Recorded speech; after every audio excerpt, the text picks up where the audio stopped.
एक गांव में राकेश नाम का एक आदमी था जो काम की तलाश में इधर उधर घूमता है और पूरा दिन काम ना मिलने की वजह से वो बहुत परेशान हो जाता है।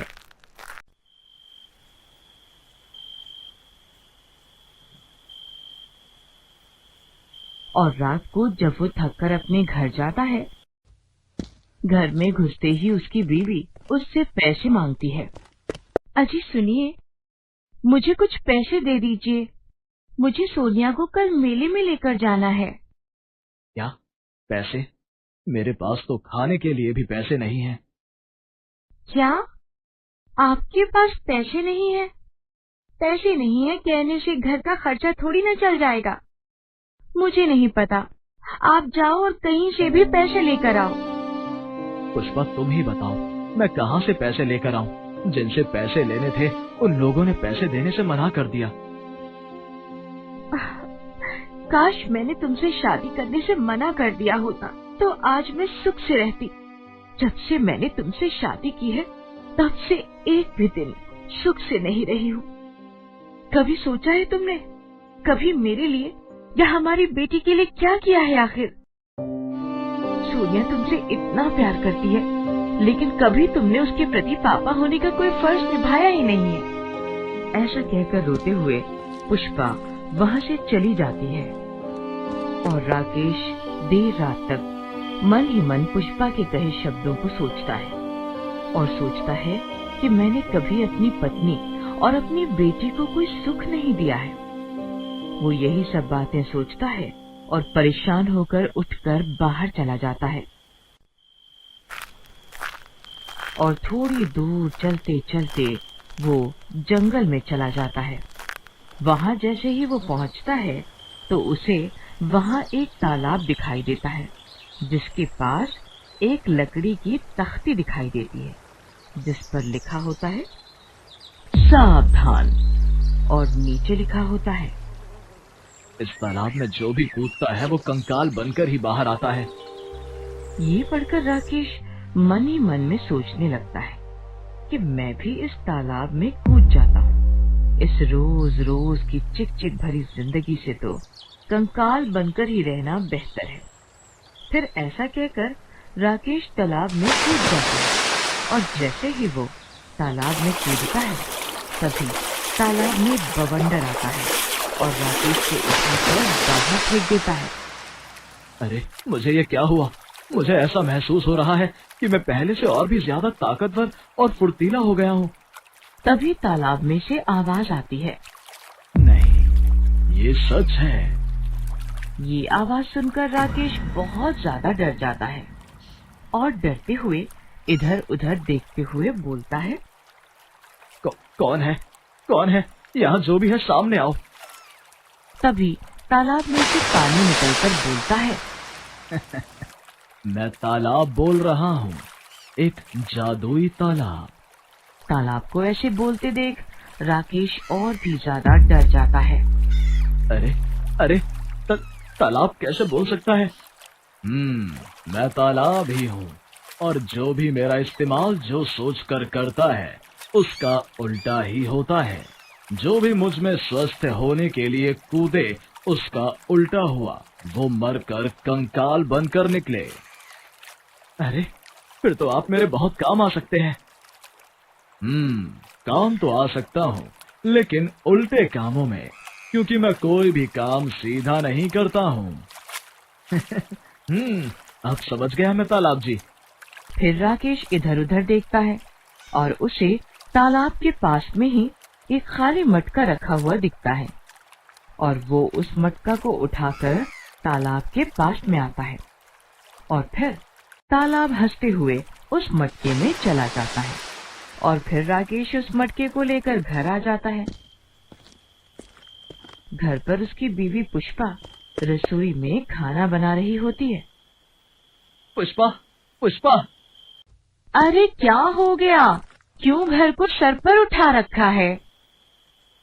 पुष्पा, हमारे पास कुछ रुपए हैं क्या?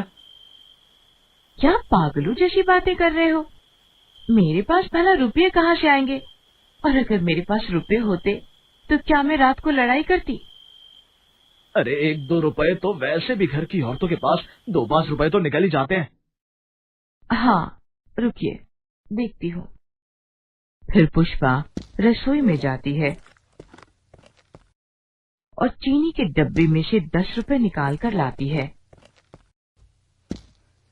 ये लो, बस यही 10 रुपए थे मेरे पास, ये भी ले लो तुम। हमारे पास ये रुपए भी ना बचे। ये क्या बोल रहे हो? ये 10 रुपए मैंने कल सोनिया को मेले में ले जाने के लिए रखे थे और तुम उसे भी नहीं बचा रहे। जैसे ही वो मटके में पैसा डालता है, वैसे ही मटके में से 7-8 गुना और पैसे निकलकर राकेश की जेब में आ जाते हैं। हे भगवान, ये क्या जादू है? बीवी जी, देखा इस मटके में रखे तालाब के जादुई पानी का कमाल। और हाँ, इसे सिर्फ उल्टे काम करने की आदत है, इसलिए मेरे रुपए खत्म करने की बात की तो इसने मेरी जेब रुपयों से भर दी है। भगवान का शुक्र है कि ये सही हाथों में आया है। इससे तो हमारी ही चीज को खत्म कर कर भर सकते हैं।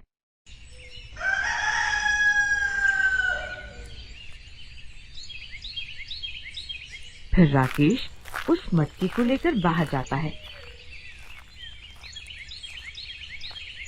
और थोड़ी दूर पर देखता है कि एक गांव के काका जी के साथ एक लालाराम सेठ खड़ा होता है और सेठ अपने शरीर पर हो रहे चर्म रोग से परेशान हो रो रहा होता है।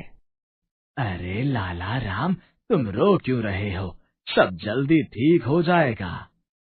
तभी राकेश वहां आकर बोलता है। अरे काका जी, ये तो दूसरे गांव के बहुत बड़े लालाराम सेठ हैं। इन्हें क्या हुआ है? ये इतना रो क्यों रहे हैं? और इनके पास तो करोड़ों की दौलत है। हाँ, पर वो दौलत मेरे किसी काम की नहीं है। देखो, मेरे शरीर पे ये चर्म रोग हो गया है और ये ठीक होने का नाम ही नहीं लेता, और ये धीरे धीरे मेरे पूरे शरीर में फैल जाएगा और इसकी वजह से मेरा पूरा शरीर सड़ जाएगा। हे भगवान, ये तो बहुत बुरी बीमारी है। मैंने सुना है कि तुम दुआ बहुत जानते हो। अपनी दुआ से ये मेरे शरीर के चर्म रोग को ठीक कर दो। मैं तुमको मुंह मांगे पैसे दूंगा। 1 लाख, 2 लाख, 10 लाख, जितने तुम मांगोगे मैं तुम्हें दूंगा। 10 लाख रुपए? तभी राकेश मटके से हाथ में पानी लेकर बोलता है। तुम्हारे पूरे शरीर की चमड़ी पूरी तरह से सड़ जाए। तुम क्या बकवास कर रहे हो? तुम्हारी इतनी हिम्मत जो तुम मेरे बारे में ऐसा बोल रहे हो? मैं अभी अपनी तलवार से तुम्हारा सर धड़ से अलग कर दूंगा, जो तुम मुझे दुआ की जगह बद्दुआ दे रहे हो। और तभी एकदम से लालाराम के शरीर से चर्म रोग गायब हो जाता है और वो खुशी में चिल्लाने लग जाता है। अरे अरे, ये क्या? देखो देखो काका जी, मैं ठीक हो गया। देखो, मैं बिल्कुल ठीक हो गया। ये लो ये लो, ये लो 15 लाख का चेक। फिर राकेश भी वहां अपने घर चला जाता है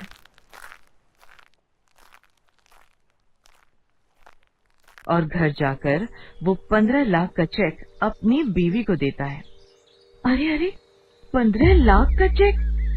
भगवान की कृपा से अब हमारी सारी परेशानियां खत्म हो जाएंगी। अरे यही नहीं बीवी जी, अब तो पूरे गांव में हमारी चर्चा है और फिर धीरे धीरे पूरे शहर में हमारी चर्चा हो जाएगी और लोग समझेंगे कि ये सब हम अपनी दुआ बहुत से कर रहे हैं, लेकिन उन्हें क्या पता कि हमारे पास ये जादुई तालाब के पानी का करिश्मा है। अरे वाह, अब तो हमारे पास पैसा ही पैसा होगा। भगवान का शुक्र है कि ये तालाब का पानी आपको मिला, जिससे हम सब बहुत अमीर हो जाएंगे और हम चाहते हैं कि ये पानी इस मटके से कभी भी खत्म ना हो। अरे अरे, ये क्या बोल दिया तुमने? कितनी बड़ी गलती कर दी पुष्पा तुमने। तुम्हें बताया था ना मैंने कि इस तालाब के पानी को सब उल्टा करने की आदत है। अरे अरे अरे, ये क्या हो रहा है? देखो देखो, तुम्हारे कहते मटका खाली हो गया।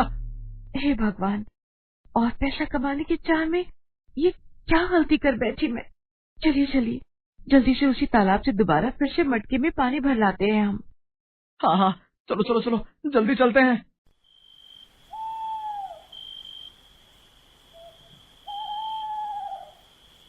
और वो दोनों वहीं जंगल में जाते हैं। तालाब के पास जाकर देखते हैं कि अरे अरे अरे, ये क्या हो गया? ये तालाब तो सूख गया है। इसका तो पूरा का पूरा पानी भी सूख गया है। हे भगवान, ये क्या कर दिया मैंने? आज मुझे एक बात समझ आ गई है कि ज्यादा खुशी में या दुख में हमें सोच समझ कर ही बोलना चाहिए, क्योंकि कभी कभी हम खुशी में या दुख में कुछ भी बोल देते हैं और वो सच भी हो जाता है, जिसकी वजह से हमें काफी परेशानियां भी झेलनी पड़ जाती हैं।